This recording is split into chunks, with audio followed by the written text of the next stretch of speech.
영상 시작 전 여러분들의 구독과 좋아요는 큰 힘이 됩니다. 안녕하세요. 여러분, 오늘은 한 부부의 이야기를 들려드리려고 합니다. 아마 여러분 중에서도 비슷한 경험을 하신 분들이 계실지도 모르겠어요. 늦은 밤 10시가 넘어서야 현관문이 조용히 열렸습니다. 준호는 거실 소파에서 텔레비전을 보는 척하며 아내 수진이의 귀가를 기다리고 있었죠. 결혼 3년 차 송파구 잠실동. 전세 아파트에서 사는 이들 부부에게는 생후 8개월 된 딸 하나가 있었습니다. 준호는 32살로 대기업 과장직에 있었고 월급이 나쁘지 않았지만 전세 대출과 육아 비용, 그리고 수진이가 출산 후 직장을 그만두면서 생긴 경제적 부담은 만만치 않았어요. 매달 통장 잔고를 확인할 때마다 한숨이 절로 나왔습니다. 특히 물가가 오르면서 생활비 압박은 더욱 심해졌죠. 수진이는 30살로 예전과 완전히 달라져 있었습니다.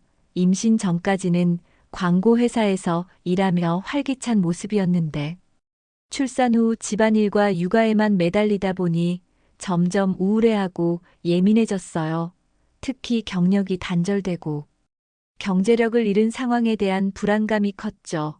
예전에는 자신의 돈으로 원하는 것을 살 수 있었는데 이제는 생활비조차 남편에게 의존해야 하는 현실이 그녀를 짓눌렀습니다. 그런데 최근 몇 달 사이 수진이에게서 이상한 변화가 감지되기 시작했어요. 예전보다 외출이 잦아졌고 새로 산 옷이나 화장품들이 눈에 띄었습니다. 준호가 물어보면 동네 엄마들과 모임이 있었다거나 친구를 만났다고 대답했지만 뭔가 어색했죠. 특히 외출할 때 화장을 예전보다 진하게 하고 향수까지 뿌리고 나가는 모습이 이상했습니다. 더욱 의심스러운 건 핸드폰 사용 패턴의 변화였어요. 예전엔 집에서 핸드폰을 아무렇게나 놔뒀는데 요즘엔 항상 손에 들고 다니며 화면을 가리려 했습니다. 심지어 화장실에 갈 때도 가져갔고 밤늦게까지 침대에서 핸드폰을 만지작거렸죠. 메시지가 올 때마다 얼굴에 미묘한 미소를 짓는 모습도 자주 목격됐어요. 어느 날 저녁 준호가 부엌에서 물을 마시고 있을 때였습니다. 수진이가 거실 소파에 핸드폰을 놓고 샤워하러 갔는데 갑자기 카카오톡 알림이 여러 개 떴어요. 화면 잠금이 걸려 있어서 내용은 볼 수 없었지만 발신자 이름이 남자 이름이었고 시간이 밤 11시가 넘어서였죠. 일반적인 친구 관계라면 이렇게 늦은 시간에 연락할 이유가 없었습니다. 준호의 가슴이 쿵쾅거리기 시작했어요. 그동안 느꼈던 불안감이 현실로 다가오는 것 같았습니다. 하지만 섣불리 행동할 수는 없었죠. 혹시 오해일 수도 있고 무엇보다 아직 어린 딸과 가정을 지켜야 했으니까요. 감정적으로 대응하면 모든 것이 돌이킬 수 없게 될 수 있었어요. 며칠 후 수진이가 또다시 늦은 시간에 들어왔을 때 준호는 결정적인 순간을 목격했습니다. 현관에서 신발을 벗으며 핸드폰을 확인하는 수진이의 화면에 호텔 예약 완료 알림과 카카오페이 결제 내역이 떴던 거예요. 그 순간 준호의 머릿속이 하얗게 변했죠. 혈압이 급상승하는 느낌이었고 손이 덜덜 떨렸습니다. 수진이는 준호가 보고 있는 줄 모르고 급하게 화면을 끄고 방으로 들어갔어요. 준호는 그 자리에 서서 한참 동안 멍하니 있었습니다. 아내가 자신을 배신하고 있다는 현실을 받아들이기 어려웠죠. 하지만 이제 더 이상 외면할 수 없었어요. 증거를 확보하고 대응 방안을 마련해야 할 때가 왔다는 걸 깨달았습니다. 그날 밤 준호는 잠을 이룰 수 없었습니다. 침대에 누워있는 수진이의 숨소리를 들으며 머릿속으로 온갖 생각이 뒤엉켰어요. 아내가 다른 남자와 호텔에 갔다는 사실을 확인한 순간부터 분노와 배신감, 그리고 절망이 밀려왔죠. 하지만 동시에 냉정함을 유지해야 한다는 생각도 들었습니다. 준호는 성격상 충동적으로 행동하는 타입이 아니었어요. 회사에서도 신중하고 계획적인 사람으로 평가받았죠.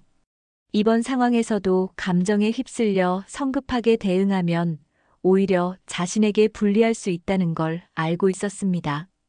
무엇보다 아직 어린 딸의 미래를 생각해야 했어요. 다음 날 아침 준호는 평소와 똑같이 행동했습니다. 수진이에게 아무렇지 않은 척 인사를 건네고 딸에게 뽀뽀를 해주고 출근길에 올랐어요. 하지만 마음속으로는 이미 전략을 세우기 시작했죠. 섣불리 문제를 제기하면 수진이가 증거를 숨기거나 더 교묘하게 행동할 수 있었습니다. 회사에 도착한 준호는 업무에 집중하려고 했지만 쉽지 않았어요. 동료들과 대화할 때도 멍한 상태였고 회의 시간에도 자꾸 딴 생각이 났습니다. 점심시간이 되자 준호는 혼자 카페에 앉아서 상황을 정리해 보기로 했죠. 우선 확실한 증거가 필요했습니다. 호텔 예약 알림 하나만으로는 법적으로 충분하지 않았어요. 더 구체적이고 명확한 증거들을 수집해야 했죠. 그리고 이혼을 할 경우 양육권과 재산 분할 위자료 등의 문제도 고려해야 했습니다. 준호는 핸드폰으로 인터넷을 검색하기 시작했어요. 불륜 증거 수집 방법, 이혼 절차, 양육권 분쟁 등에 대한 정보를 찾아봤죠. 생각보다 복잡하고 전문적인 영역이었습니다. 혼자서는 한계가 있다는 걸 깨달았어요. 그때 사설 탐정이라는 단어가 눈에 들어왔습니다. 예전에는 드라마에서나 보던 직업이었는데 실제로 존재하고 불륜 조사를 전문으로 하는 곳들이 많다는 걸 알았어요. 비용이 만만치 않았지만 확실한 증거를 얻기 위해서는 필요한 투자라고 생각했습니다. 준호는 또한 변호사 상담의 필요성도 느꼈어요. 법적 절차와 권리에 대해 정확히 알아야 나중에 불리하지 않을 것 같았죠. 특히 아이의 양육권은 절대 양보할 수 없는 부분이었습니다. 수진이가 불륜을 저질렀다고 해서 자동으로 양육권을 포기하는 건 아니었으니까요. 오후에 들어서자 준호는 본격적으로 계획을 세우기 시작했어요. 우선 수진이의 행동 패턴을 더 자세히 관찰하고 기록해둬야 했습니다. 외출 시간과 귀가, 시간 복장의 변화, 핸드폰 사용 패턴 등을 체크해야 했죠. 그리고 가능하다면 카드 사용 내역도 확인해 볼 필요가 있었어요. 준호는 회사 동료 중에 이혼을 경험한 선배가 있다는 걸 떠올렸습니다. 직접적으로 자신의 상황을 말하기는 어렵지만 간접적으로 조언을 구해볼 수 있을 것 같았어요. 퇴근 후 그 선배와 술 한잔 하면서 자연스럽게 화제를 돌려보기로 했죠. 집으로 돌아가는 길에 준호는 마음을 다잡았습니다. 감정적으로 흔들리지 말고 냉정하게 대처해야 한다고 되뇌었어요. 아내를 사랑했기 때문에 더욱 배신감이 컸지만 이제는 현실을 직시해야 할 때였습니다. 딸의 미래와 자신의 인생을 위해서라도 철저하게 준비해야 했죠. 집에 도착하니 수진이는 평소와 다름없이 저녁 준비를 하고 있었어요. 준호는 아무 일 없다는 듯이 인사하고 딸을 안아주었습니다. 하지만 마음속으로는 이미 전쟁이 시작됐다는 걸 알고 있었어요. 이제 누가 더 치밀하고 인내심 있게 준비하느냐의 승부가 될 것이었습니다. 준호는 주말을 이용해서 본격적인 조사에 착수했습니다. 토요일 오전 수진이가 딸과 함께 친정에 간다고 했을 때 준호는 혼자 남아서 인터넷 검색을 계속했어요. 사설 탐정 업체들을 비교해보고 후기도 찾아봤죠. 생각보다 많은 업체들이 있었고 불륜 조사 전문이라고 광고하는 곳들도 여러 군데 있었습니다. 가격은 케이스마다 달랐지만 대략 200만 원에서 500만 원 사이였어요. 적지 않은 돈이었지만 확실한 증거를 얻기 위해서는 감수해야 할 비용이라고 생각했습니다. 준호는 그 중에서 가장 신뢰할 만해 보이는 세 곳을 골라서 상담 신청을 했죠. 월요일 점심시간에 첫 번째 탐정 사무소에서 연락이 왔어요. 조용한 카페에서 만나자고 했습니다. 준호는 설레는 마음과 불안한 마음이 교차하면서 약속 장소로 향했어요. 상대방은 40대 중반의 차분해 보이는 남성이었습니다. 탐정은 준호의 상황을 자세히 들어보더니 충분히 조사 가능한 케이스라고 했어요. 다만 합법적인 범위 내에서만 진행해야 한다고 강조했습니다. 스토킹이나 불법 도청, 사생활 침해 등은 절대 하지 않는다고 했죠. 대신 공개된 장소에서의 촬영과 공용 CCTV 확인 영수증이나 카드 사용 내역 추적 등은 가능하다고 설명했습니다. 구체적인 조사 방법에 대해 들어보니 생각보다 체계적이었어요. 우선 수진이의 일상 패턴을 파악하고 외출할 때마다 미행을 통해 행선지를 확인한다고 했습니다. 그리고 호텔이나 모텔 같은 장소에 출입하는 모습을 촬영하고 상대 남성의 신원도 파악할 예정이라고 했죠. 비용은 300만 원 정도였고 보통 한 달에서 2달 정도 조사하면 충분한 증거를 확보할 수 있다고 했어요. 준호는 바로 계약하지 말고 다른 업체와도 상담해 본 후 결정하겠다고 했습니다. 그 주 내내 준호는 수진이의 행동을 더 자세히 관찰했어요. 화요일에는 오후 2시경에 외출해서 저녁 7시에 들어왔는데 평소보다 화장이 진했고 새로운 향수 냄새가 났습니다. 목요일에도 비슷한 패턴이었죠. 특히 외출 전에 거울 앞에서 오래 서성거리며 옷을 여러 번 갈아입는 모습이 예전과는 확연히 달랐어요. 금요일 저녁 준호는 2번째 탐정 업체와 상담을 했습니다. 이곳은 첫 번째보다 더 전문적이고 체계적인 느낌이었어요. 특히 법정에서 증거로 사용할 수 있는 자료들을 만드는데 경험이 많다고 했습니다. 사진과 동영상은 물론이고 시간과 장소가 명확히 기록된 보고서 형태로 정리해준다고 했죠. 이 업체에서는 또 다른 방법도 제시했어요. 카드 사용 내역을 통해 수진이가 어떤 곳에서 돈을 썼는지 추적할 수 있다고 했습니다. 물론 본인명의 카드에 한해서만 가능했지만 호텔이나 레스토랑, 카페 등에서의 결제 내역은 중요한 증거가 될 수 있었어요. 준호는 이 업체가 더 마음에 들었습니다. 가격도 비슷했고 무엇보다 법적 문제에 대한 이해도가 높아 보였어요. 혹시라도 나중에 수진이 측에서 불법 조사라고 문제를 제기할 경우를 대비해서 모든 과정을 합법적으로 진행한다고 보장했습니다. 다음 주 월요일 준호는 최종 결정을 내렸어요. 2번째 탐정 업체와 계약을 체결하기로 했습니다. 계약서에는 조사 범위와 방법, 비용과 기간 등이 명확히 명시되어 있었고 수집된 자료의 법적 활용 방안까지 포함되어 있었어요. 탐정은 일주일 정도 예비 조사를 한 후 본격적인 증거 수집에 들어간다고 했습니다. 그리고 중간중간 진행 상황을 보고하기로 했죠. 준호는 긴장되면서도 한편으로는 안도감을 느꼈어요. 이제 전문가의 도움을 받아 체계적으로 진실을 밝혀낼 수 있게 된 거니까요. 집으로 돌아가면서 준호는 복잡한 심정이었습니다. 아내를 미행하고 조사한다는 것 자체가 씁쓸했지만 이미 선택의 여지가 없었어요. 수진이가 먼저 배신했고 이제 준호는 자신과 딸을 보호하기 위해 최선을 다해야 했습니다. 앞으로 한두 달이 고비가 될 것 같았어요. 탐정과의 계약 후 일주일이 지났을 때 첫 번째 보고서가 도착했습니다. 준호는 회사 화장실에서 봉투를 뜯어보며 가슴이 두근거렸어요. A사 용지 5장 분량의 자료에는 수진이의 일주일간 행적이 시간 순으로 정리되어 있었습니다. 화요일 오후 2시 30분 집에서 출발해서 강남역 근처 카페에서 한 남성과 만났다고 적혀 있었어요. 그 남성의 이름은 김민수 35살이었고 잠실동에서 작은 카페를 운영하고 있었습니다. 기혼자였고 아내와 초등학생 아들이 있다는 정보까지 포함되어 있었죠. 준호의 손이 떨렸습니다. 예상했던 일이지만 실제로 확인하니 충격이 컸어요. 더 충격적인 건 목요일 오후에 둘이 함께 강남의 한 비즈니스 호텔에 들어가는 사진이었습니다. 시간이 명확히 기록되어 있었고 두 사람의 얼굴도 또렷하게 나와 있었어요.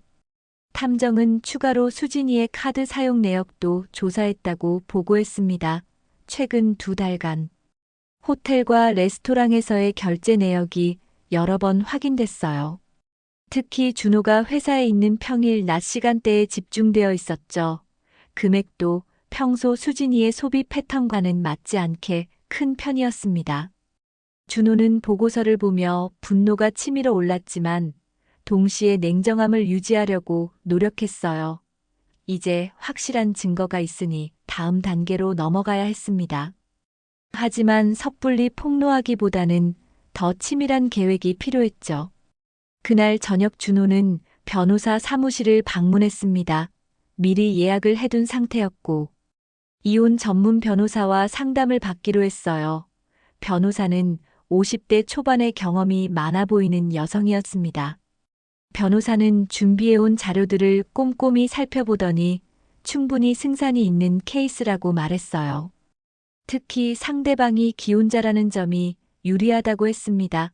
상간자 위자료 청구도 가능하고 양육권 분쟁에서도 도덕적 우위를 점할 수 있다고 설명했죠. 하지만 변호사는 성급하게 이혼 소송부터 시작하기보다는 단계적으로 접근할 것을 제안했습니다. 우선 가처분 신청을 통해 재산 처분을 금지하고 임시로 양육권을 확보하는 방안을 검토해보자고 했어요. 그리고 상대방에게 심리적 압박을 가해서 유리한 조건으로 합의를 이끌어낼 수도 있다고 조언했습니다. 준호는 변호사의 말에 고개를 끄덕였습니다.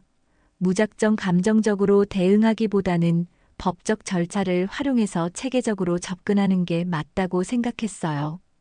특히 딸의 양육권만큼은 절대 양보할 수 없었습니다. 변호사는 또 다른 전략도 제시했어요. 수진이와 김민수의 가족들에게 사실을 알리는 것도 효과적일 수 있다고 했습니다. 특히 처가 쪽에 먼저 알리면 수진이에게 상당한 압박이 될 거라고 예상했죠. 다만 이 과정에서도 증거 자료를 바탕으로 차분하게 진행해야 한다고 강조했어요. 집으로 돌아가는 길에 준호는 마음을 정리했습니다. 이제 본격적인 심리전이 시작될 것 같았어요. 수진이에게 바로 사실을 털어놓고 따지기보다는 주변 사람들부터 차근차근 알려나가기로 결정했습니다. 다음 날 준호는 처가에 편지를 쓰기 시작했어요. 장인어른과 장모님께 드리는 정중한 형식이었지만 내용은 충격적이었습니다. 수진이의 불륜 사실과 함께 관련 증거 자료들의 사본을 동봉했죠. 사진은 직접적이지 않게 처리했지만 호텔 출입 장면과 상대 남성과의 만남은 명확히 확인할 수 있는 수준이었어요. 편지에서 준호는 감정적인 표현을 최대한 자제하고 객관적인 사실만 기술했습니다. 그리고 손자인 아이를 위해서도 현명한 판단을 부탁한다고 적었어요. 마지막에는 직접 만나서 이야기하고 싶다는 의사도 표현했죠. 시댁에도 비슷한 내용의 편지를 보냈습니다. 부모님께는 좀 더 솔직하게 자신의 심정을 토로했어요. 배신감과 실망감, 그리고 앞으로의 계획에 대해서도 간략히 언급했습니다. 편지를 붙인 후 준호는 며칠 동안 긴장 상태로 지냈어요. 언제 연락이 올지 모르는 상황에서 평정심을 유지하기가 쉽지 않았습니다. 하지만 수진이 앞에서는 여전히 아무렇지 않은 척 연기를 계속했죠. 드디어 사흘째 되는 날 장모님으로부터 전화가 왔습니다. 목소리가 떨리고 있었고 당장 만나자고 했어요. 준호는 예상했던 반응이라며 차분하게 시간을 조정했습니다. 이제 본격적인 가족 간 대화가 시작될 참이었어요. 장모님과의 만남은 조용한 동네 카페에서 이루어졌습니다. 장모님은 평소보다 훨씬 초췌해 보였고 눈이 빨갛게 충혈되어 있었어요. 준호를 보자마자 한숨을 크게 쉬며 앉았습니다. 준호는 정중하게 인사를 드리고 마주 앉았죠. 어머님 편지 받으셨겠지만 직접 말씀드리고 싶었습니다. 준호의 목소리는 차분했지만 단호했어요. 장모님은 고개를 떨구며 준호가 보낸 자료들을 다시 꺼내 놓았습니다. 사진들과 탐정 보고서를 보며 눈물을 흘렸죠. 장모님은 수진이를 불러서 따져봤다고 했어요. 처음엔 부인했지만 증거가 명확하니까 결국 인정했다고 합니다. 그러면서 출산 후 우울증과 경제적 스트레스 때문에 잘못된 선택을 했다며 용서를 빌었다고 전했어요. 하지만 준호의 마음은 이미 돌이킬 수 없는 지경이었습니다. 준호는 장모님께 앞으로의 계획을 설명했어요. 이혼 절차를 진행할 예정이고 양육권은 절대 양보할 수 없다고 말했습니다. 장모님은 손자를 생각해서라도 다시 한번 기회를 달라고 애원했지만 준호는 고개를 저었죠. 이미 신뢰가 무너진 상황에서 복원은 불가능하다고 판단했어요. 그날 저녁 시댁에서도 연락이 왔습니다. 부모님은 며느리의 배신에 분노하셨고 준호를 전적으로 지지한다고 하셨어요. 특히 아버지는 법적 대응을 강하게 하라고 격려하셨습니다. 어머니는 손녀를 걱정하시면서도 준호의 결정을 존중한다고 말씀하셨죠. 이제 준호는 두 번째 단계로 넘어갔습니다. 수진이의 지인들과 동네 엄마 모임에 사실을 알리기 시작한 거예요. 직접적으로 말하기보다는 우회적인 방법을 택했습니다. 수진이와 가장 친한 친구인 은정이에게 먼저 연락을 했어요. 준호는 은정이에게 솔직하게 상황을 설명했습니다. 증거 자료도 보여주며 수진이가 어떤 상황인지 알려달라고 부탁했어요. 은정이는 충격받은 표정으로 믿을 수 없다고 했지만 증거가 명확하니 할 말이 없었습니다. 준호는 다른 사람들에게는 아직 말하지 말아 달라고 당부했지만 사실상 소문이 퍼지는 건 시간 문제였어요. 며칠 후 수진이가 평소에 참여하던 동네 육아 모임에서 분위기가 이상해졌다는 소식이 들렸습니다. 다른 엄마들이 수진이를 보는 시선이 달라졌고 대화에서도 자연스럽게 배제되기 시작했다고 해요. 수진이는 왜 그런지 모르겠다며 준호에게 하소연했지만 준호는 모르는 척했습니다. 동시에 준호는 김민수의 아내에게도 접근했어요. 김민수가 운영하는 카페 근처에서 그의 아내를 만날 기회를 만들었습니다. 직접적으로 말하기는 어려웠지만 남편의 이상한 행동에 대해 의심해 본 적이 있는지 넌지시 물어봤어요. 김민수의 아내 혜진이는 처음엔 경계했지만 준호가 보여준 사진들을 보고는 얼굴이 하얗게 변했습니다. 남편이 최근 들어 늦게 들어오는 날이 많고 핸드폰을 숨기는 행동을 보였다고 털어놨어요. 준호는 더 자세한 증거 자료들을 건네주며 신중하게 대처하라고 조언했습니다. 혜진이는 그날 밤 김민수와 격렬한 다툼을 벌였다고 나중에 알려졌어요. 김민수는 처음엔 부인했지만 결국 사실을 인정할 수밖에 없었습니다. 혜진이는 즉시 이혼을 요구했고 카페 운영에도 문제가 생기기 시작했어요. 일주일 만에 수진이와 김민수를 둘러싼 상황이 급변했습니다. 양쪽 가정에서 모두 문제가 터졌고 주변 사람들도 사실을 알게 됐어요. 수진이는 외출하기도 어려워졌고 김민수의 카페에는 손님들이 뜸해졌습니다. 수진이는 점점 초조해하기 시작했어요. 친구들과의 관계도 어색해졌고 동네에서 만나는 사람들의 시선도 부담스러워했습니다. 특히 부모님으로부터 매일 전화가 와서 스트레스가 심했다고 준호에게 하소연했죠. 하지만 준호는 여전히 모르는 척 연기를 계속했어요. 김민수도 마찬가지로 궁지에 몰렸습니다. 아내는 이혼을 요구했고 장인어른께서는 사위의 배신에 분노하셨어요. 카페 매출도 급감해서 경영난까지 겪게 됐습니다. 동네 소문이 돌면서 단골 손님들이 발길을 끊었던 거예요. 준호는 이 모든 상황을 지켜보며 계획이 착착 진행되고 있음을 확인했습니다. 직접적인 폭력이나 불법적인 방법을 쓰지 않고도 충분히 상대방들을 압박할 수 있었어요. 이제 마지막 단계인 법적 절차만 남았습니다. 수진이와 김민수가 스스로 무너지는 모습을 보며 준호는 차가운 만족감을 느꼈어요. 수진이와 김민수가 사회적으로 고립되는 과정을 지켜본 준호는 이제 결정타를 날릴 시간이라고 판단했습니다. 더 이상 기다릴 이유가 없었어요. 충분한 증거도 확보했고, 주변 상황도 자신에게 유리하게 조성됐죠. 준호는 변호사와 최종 상담을 위해 사무실을 방문했습니다. 변호사는 준비된 자료들을 다시 한번 점검하며 법정 제출용 서류를 정리하기 시작했어요. 탐정이 수집한 사진과 동영상, 호텔 출입 기록, 카드 사용 내역, 문자, 메시지 캡처 등 모든 증거가 법적 효력을 갖도록 체계적으로 분류했습니다. 특히 시간과 장소가 명확히 기록된 자료들은 법정에서 결정적 역할을 할 거라고 확신했어요. 첫 번째 단계는 이혼 소송이었습니다. 가정법원에 혼인관계해소 청구를 제기하면서 배우자의 불륜을 주된 사유로 명시했어요. 준호는 혼인 파탄의 책임이 전적으로 수진이에게 있다는 점을 강조했습니다. 특히 어린 자녀가 있는 상황에서 가정을 파탄낸 도덕적 책임을 묻겠다는 의지를 분명히 했죠. 동시에 상간자인 김민수를 상대로도 민사소송을 제기했습니다.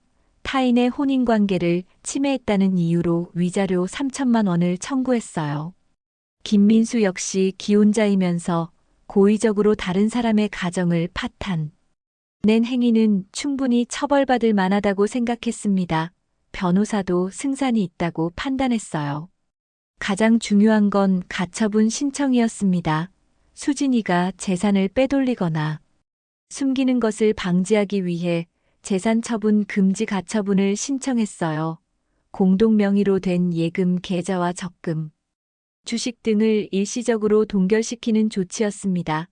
또한 전세 아파트에 대한 처분도 금지했죠.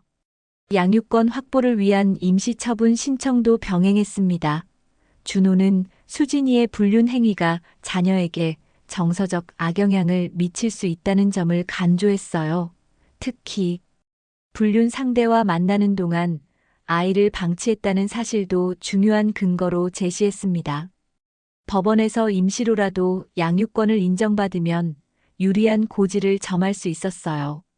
서류 준비가 완료되자 변호사는 일주일 내에 모든 신청을 동시에 접수하기로 했습니다. 상대방이 대응할 시간을 주지 않고 한 번에 몰아붙이는 전략이었어요. 준호는 이 계획에 전적으로 동의했습니다. 이미 감정적 대응의 단계는 지나갔고 이제는 법적 절차를 통해 확실하게 매답짓고 싶었어요. 월요일 오전 변호사는 가정법원에 이혼 소송과 양육권 임시처분 신청서를 제출했습니다. 오후에는 민사법원에 김민수를 상대로 한 위자료 청구 소송을 제기했어요. 화요일에는 가처분 신청까지 완료했습니다. 준호의 본격적인 법정 공세가 시작된 거였죠. 며칠 후 법원에서 각종 서류들이 수진이와 김민수에게 송달됐습니다. 수진이는 법원 서류를 받고 완전히 패닉 상태에 빠졌어요. 준호에게 울면서 매달렸지만 준호는 차갑게 돌아섰습니다. 이미 변호사를 통해서만 대화하겠다고 통보했죠. 김민수도 위자료 청구 소송 통지서를 받고 충격에 빠졌습니다. 이미 아내와의 이혼 문제로 시달리던 차에 추가로 민사소송까지 걸린 상황이었어요. 변호사를 선임해야 했지만 카페 매출 감소로 경제적 여유가 없었습니다. 설상가상으로 장인어른이 카페 임대료 지원도 중단하겠다고 통보했어요. 가처분 결정도 빠르게 나왔습니다. 법원은 준호의 신청을 대부분 받아들여서 부부 공동재산에 대한 처분을 금지했어요. 수진이는 갑자기 계좌 사용이 제한되면서 생활비 마련에도 어려움을 겪게 됐습니다. 친정에서 도움을 받아야 하는 상황이 됐죠. 양육권 임시처분에 대한 신문도 예정됐습니다. 준비 과정에서 준비는 철저했어요.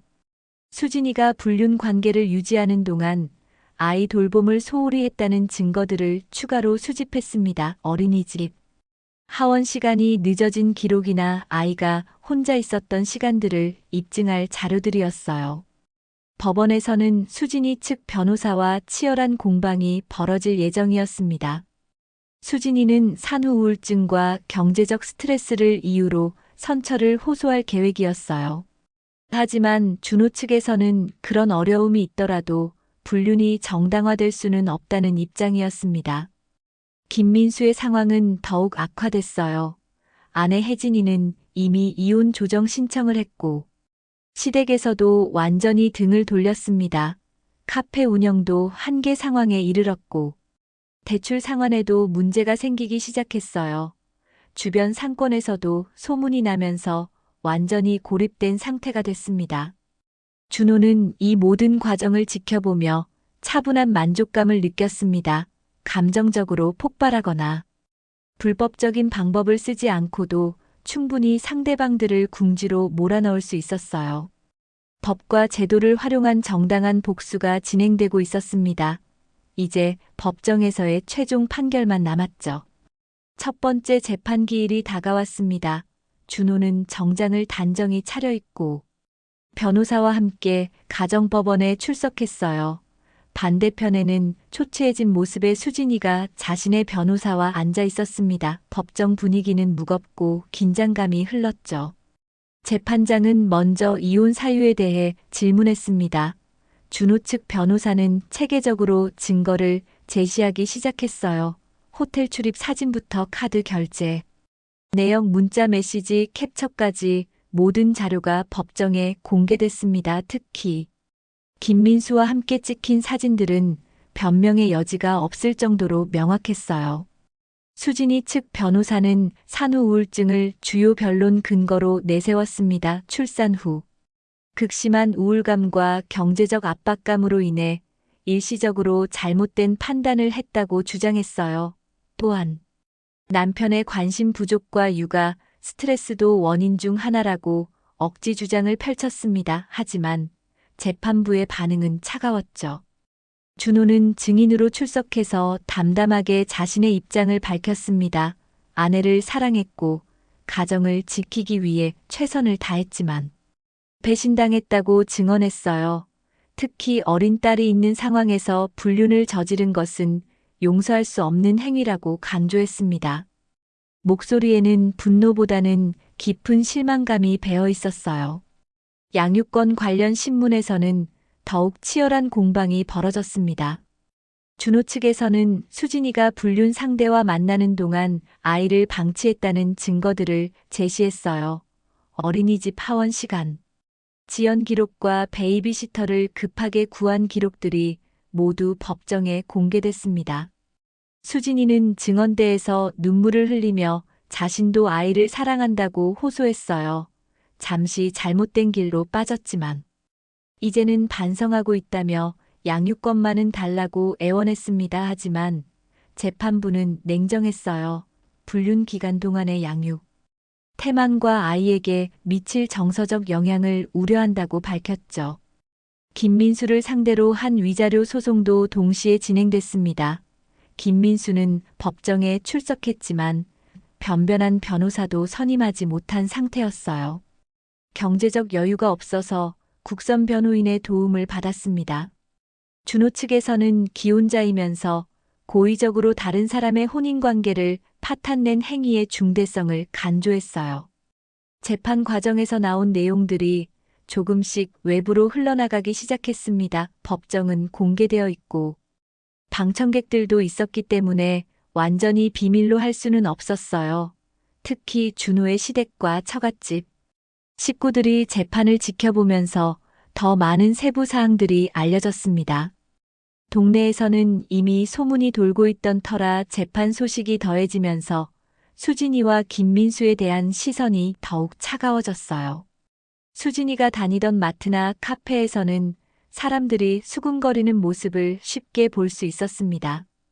김민수의 카페는 아예 문을 닫는 날이 많아졌죠. 첫 번째 재판에서 재판부는 대략적인 심증을 드러냈습니다. 이혼 사유는 충분히 인정된다고 봤고 양육권에 대해서는 추가 조사가 필요하다고 했어요. 하지만 현재 상황에서는 아버지인 준호가 양육하는 것이 아이에게 더 유리할 것 같다는 의견을 내비쳤습니다. 수진이는 재판 후 완전히 무너졌어요. 친정 부모님과 함께 법원을 나서면서 오열했습니다. 장모님도 며느리의 행동을 이해할 수 없다며 한숨만 쉬었죠. 이제는 딸을 감쌀 수도 없는 상황이 됐다고 토로했어요. 김민수의 상황은 더욱 심각했습니다. 재판비 마련도 어려운 상황에서 위자료까지 물어야 할 처지가 됐어요. 아내 혜진이와의 이혼 조정에서도 불리한 입장에 몰렸습니다. 자신의 불륜이 공식적으로 확인된 상황에서 재산 분할이나 양육권에서 유리할 게 없었죠. 동네 상황도 급속도로 악화됐습니다. 김민수의 카페 근처에는 단골 손님들이 완전히 끊어졌고 새로운 손님도 들어오지 않았어요. 임대료 연체 통지서가 날아왔고 직원들도 하나둘 그만뒀습니다. 결국 폐업을 고려해야 하는 상황까지 몰렸어요. 수진이 역시 동네에서 완전히 고립됐습니다. 예전에 친하게 지내던 엄마들도 거리를 두기 시작했고 아이 관련 모임에서도 자연스럽게 배제됐어요. 심지어 아이를 데리고 나가는 것조차 부담스러워했습니다. 시선들이 너무 차가웠거든요. 준호는 이 모든 상황을 지켜보며 계획이 성공적으로 진행되고 있음을 확인했습니다. 법정에서의 승리는 거의 확실해 보였고 사회적 응징도 충분히 이루어지고 있었어요. 수진이와 김민수가 스스로 선택한 길의 대가를 치르고 있는 모습을 보니 차가운 만족감이 들었습니다. 이제 최종 판결만 남았죠. 2달간의 재판 과정을 거쳐 마침내 최종 판결일이 다가왔습니다. 준호는 평소보다 일찍 일어나서 정장을 차려입고 법원으로 향했어요. 오늘이면 모든 것이 결정될 예정이었죠. 변호사와 만나 마지막 점검을 했고 승소에 대한 확신을 다시 한번 확인했습니다. 법정에는 양쪽 가족들이 모두 참석했어요. 준호의 부모님과 수진이의 부모님이 마주 앉은 모습이 씁쓸했습니다. 수진이는 지난 2달간 더욱 야위었고 김민수 역시 초췌한 모습으로 법정에 들어왔어요. 재판장이 입장하자 법정 안이 숙연해졌습니다. 재판장은 차근차근 판결문을 읽기 시작했습니다. 먼저 이혼 청구에 대해서는 인용한다고 선고했어요. 수진이의 불륜 행위가 명백하게 입증됐고 이는 혼인관계를 지속하기 어려운 중대한 사유에 해당한다고 판단했습니다. 수진이는 고개를 떨구며 눈물을 흘렸죠. 양육권에 대한 판결이 이어졌습니다. 재판부는 준호에게 주 양육권을 인정한다고 밝혔어요. 수진이의 불륜 행위와 그 과정에서 보인 양육 태만을 중요하게 고려했다고 설명했습니다. 다만 수진이에게는 월 2회의 면접 교섭권을 허용한다고 덧붙였죠. 수진이는 그 순간 작은 비명을 지르며 울음을 터뜨렸습니다. 재산 분할에 대한 판결은 준호에게 매우 유리했어요. 수진이의 혼인 파탄 책임과 가사 기여도를 종합적으로 고려해서 준호가 70%, 수진이가 30%로 분할한다고 결정했습니다. 일반적인 5대5 분할보다 훨씬 유리한 결과였어요. 위자료 판결도 나왔습니다. 수진이는 준호에게 2천만 원의 위자료를 지급하라는 명령을 받았어요. 불륜으로 인한 정신적 피해와 혼인 파탄의 책임을 고려한 금액이었습니다. 수진이 측에서는 경제력이 없다고 호소했지만 재판부는 분할 지급을 허용하는 선에서 판결했죠. 김민수에 대한 상간자 소송 판결은 더욱 가혹했습니다. 3천만 원으로 청구했던 위자료 중 2,500만 원을 인정해 준 거예요. 기혼자이면서 고의적으로 타인의 혼인관계를 침해한 행위의 중대성을 인정한다고 판시했습니다. 김민수는 그 자리에서 무너져 내렸어요. 판결이 끝나고 법정을 나서는 길에 준호는 담담한 표정을 유지했습니다. 승리의 기쁨보다는 오랜 전쟁이 끝났다는 안도감이 더 컸어요. 변호사와 부모님들은 축하의 말을 건넸지만 준호는 별다른 감정을 드러내지 않았습니다. 그 후 1달간 후폭풍이 이어졌어요. 판결 소식은 동네 전체에 퍼졌고 수진이와 김민수의 처지는 더욱 비참해졌습니다. 수진이는 친정집으로 들어갔지만 부모님조차 딸을 대하기 어려워했어요.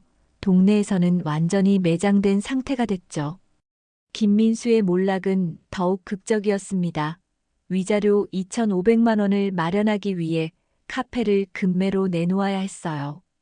하지만 이미 소문이 돌아서 매수자를 찾기 어려웠습니다. 결국 시세보다 훨씬 낮은 가격에 처분하고도 빚만 남게 됐죠. 아내 혜진이와의 이혼도 성사됐고 아들의 양육권도 잃었어요.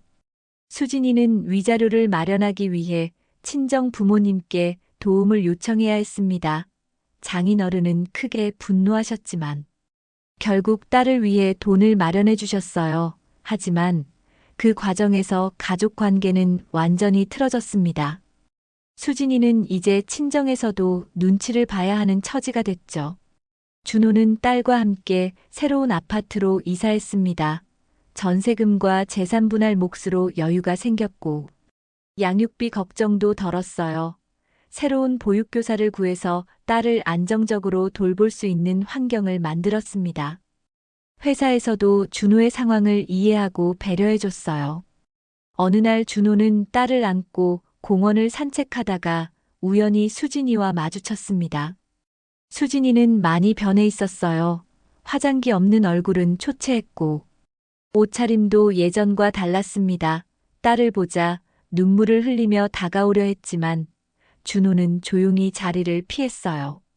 그 순간 준호는 마음속으로 생각했습니다. 사랑은 선택으로 지켜지는 것이 아니라 책임으로 증명되는 것이라고요. 수진이는 사랑을 선택의 문제로 여겼지만 준호에게 사랑은 책임이었습니다. 가정을 지키고 아이를 보호하는 것이 진정한 사랑의 증명이라고 믿었어요. 김민수는 결국 동네를 떠났습니다. 더 이상 그곳에서 버틸 수가 없었던 거죠. 새로운 곳에서 다시 시작하려고 했지만 이미 모든 것을 잃은 상태였어요. 경제적 기반도 사회적 신뢰도 가족도 모두 사라졌습니다. 수진이 역시 몇 달 후 서울을 떠났다는 소식이 들렸어요. 친정 부모님과도 관계가 어색해진 상황에서 더 이상 그 동네에 있을 수가 없었던 겁니다. 새로운 곳에서 다시 시작하려고 했지만 과거를 완전히 지울 수는 없었죠. 준호는 딸과 함께 평범하지만 안정된 일상을 만들어가고 있었습니다. 주말에는 공원에서 놀아주고 저녁에는 책을 읽어주며 시간을 보냈어요. 때로는 힘들 때도 있었지만 딸의 웃음소리가 모든 것을 보상해줬습니다. 배신과 복수의 소용돌이가 끝나고 이제는 진짜 중요한 것들에 집중할 수 있게 됐어요. 몇 년이 지난 후 준호는 새로운 사람과 만나 재혼했습니다. 이번에는 더욱 신중하게 선택했고 서로를 깊이 이해하는 관계였어요. 딸도 새 엄마를 좋아했고 가정에는 다시 웃음이 돌아왔습니다. 준호의 치밀하고 합법적인 복수는 완전한 승리로 끝났고 새로운 행복의 시작이 됐습니다.